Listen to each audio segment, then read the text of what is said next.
iyo habaye ibiganiro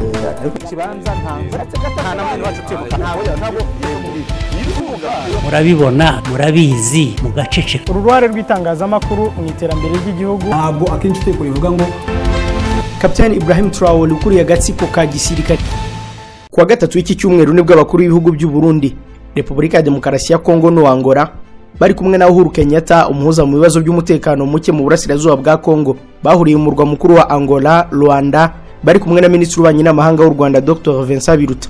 Aba bose baraganiriye, abasaha arashira ndarataha birangira bemeranyije ku myanzuro itandukanye igomba gukurikizwa n'impande zihanganye mu burasirazuba bwa Repubulika ya Demokarasi ya Kongo kugira ngo zishyire iherezo ku mutekano muke ukomeje kuharangwa.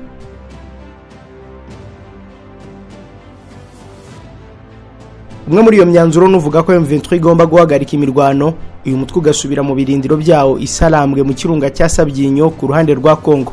Umwanzuro ukomeje guteza impaka, ariko nanone ukaba usigaje amasaha make ngo igihe ntarengwa wahawe nacyo kigere.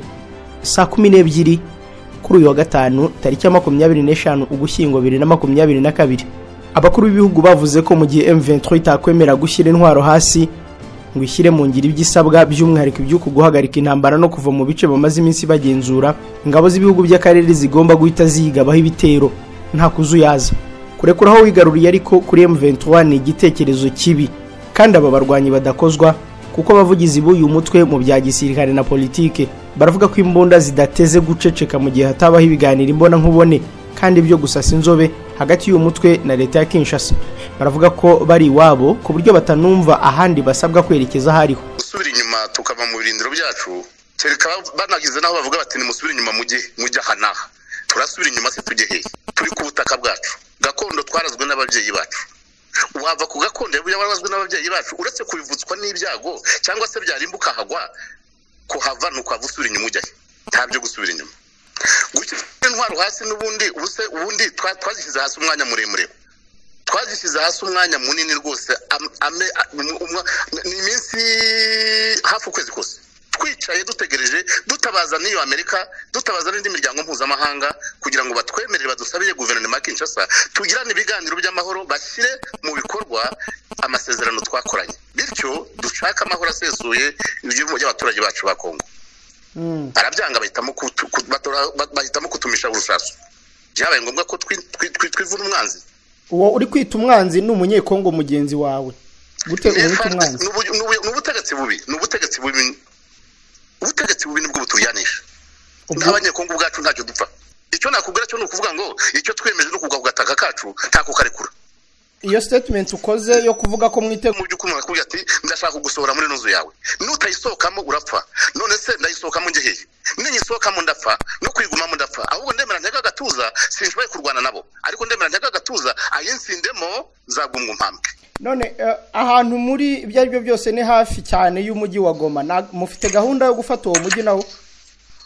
Ubwo se niba twahagaze ubwo ariko urebye urugendo kuva Bunagana ukagera aho dufungiye ibirindiro niho hari cyane kurusha kwinjira kuri Goma. Twahagaze kubera urwo ruhando mpuzamahanga kubahiriza amategeko y'isi no gukomeza gutakamba dusaba tutunyaboneka nibemere tugira ibiganiro agenda tuyishyire ku meza. M23 iravuga ibi ariko mu gihe imyanzuro y'u Rwanda ishyigikiwe cyane n'umuryango mpuzamahanga ndetse n'ibihugu by'ibihangange nka Leta z'Ubumwe za Amerika, kuko ibi byemezo ngo bigaragara nk'ibyafasha mu gushyira iherezo kuri uyu mutekano muke uvugwa muri Kongo ndetse ukagenda unadukira ibihugu by'ibituranyi mu karere.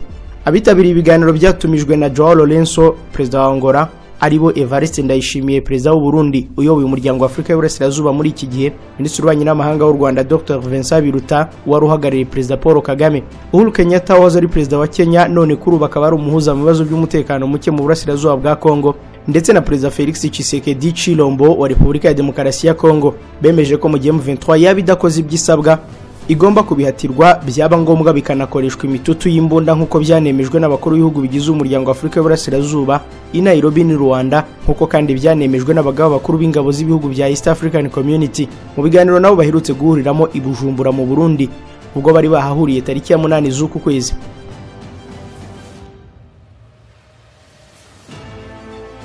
Tugarutse gato kuri aya masezerano ya Nairobi, yo ateganya ko ingabo za Kenya zizerekeza mu bice bya Kiwanja, Rucuru no mu mujyi wa Bunagana zikajya guhangamura uyu mutwe wa M23 wa kwijimishwara ingabo za leta ukazirukana muri ibyo bice.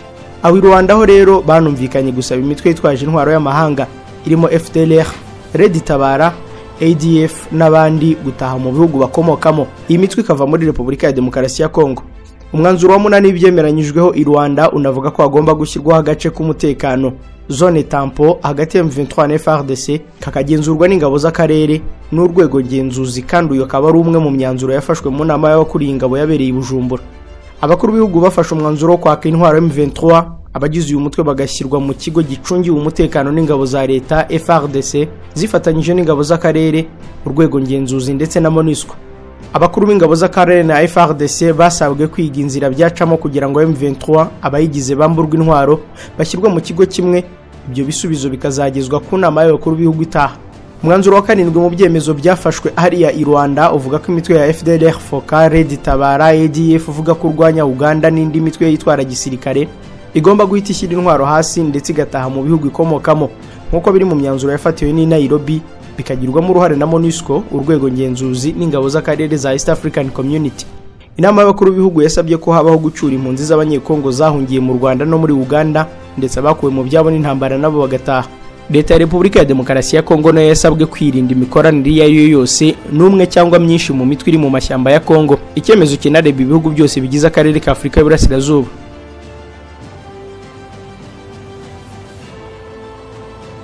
Ni nk'incamake bikubiye muri aya masezerano ari kugarukwaho kugeza ubu mu itangazamakuru ndetse no ku mbuga nkoranyambaga. Ibiganiro by'abasesenguzi bakurikirana hafi ibibera muri Kongo nabyo biri kugaruka kuri izi ngingo. Ikindi ariko muri iyo myanzuro y'u Rwanda harimo ko leta y'u Rwanda n'iya Kongo zigomba gutangiza ibiganiro bigamije kunagura umubano wabyo, by'umwihariko mu mibanire no mu buhahirane. Ibyo byose tumaze kuvuga rero bigomba gukurikirana bityo. Tariki ya 25 z'ukwa 11 2022, uyu munsi kuwa gatanu, ni umunsi ntarengwa kuri M23 kuba yahagaritse imirwano kandi yasubiye inyuma hamwe twavuze nyine. Ejo tariki ya 26 M23 igomba kuba yavuye mu bice byose iheruka kugenzura, intwaro zashyizwe hasi, naho tariki ya 27 FARDC n'ingabo z'ibihugu by'akarere zimuri iki gihugu zigata zisimbura abarwanyi ba M23 muri ibyo bice baraba bavuyemo. Tariki ya 28 indi mitwe yose yo mu burasirazuba bwa Kongo igomba kuba yarambitse intwaro hasi. Iyi ikaba irimo FDLR, FOCA, Red Tabara, ADF hamwe n'indi ishobora kuba ifite ibice igenzura hariya mu burasirazuba bwa Kongo. Nyuma y'ibyo rero ngo biteganyijwe ko hazakusanywa intwaro maze abazirambitse hasi babarwanye nyine bakerekezwa mu bice kugeza ubu bivugwa ko leta ya Kongo yamaze kubategurira. Nyuma yaho rero ni ukuvuga hashize icyumweru kimwe ngo abaturage bazatangira gutahuka basubira iwabo.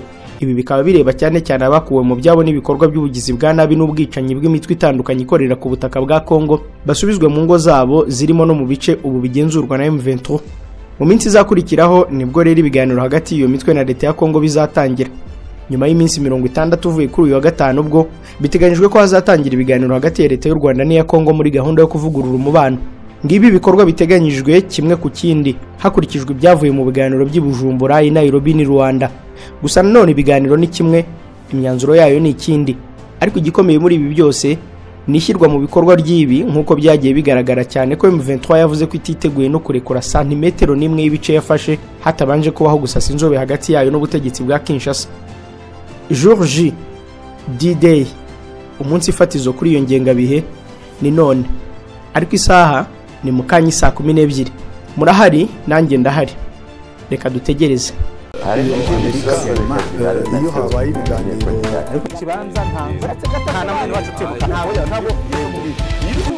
murabibona, murabizi, mugaceceka. Uruhare rw'itangazamakuru mu iterambere ry'igihugu ntabwo akenshi iteko rivuga ngo Kapiteni Ibrahim Traoré ukuriye agatsiko ka gisirikare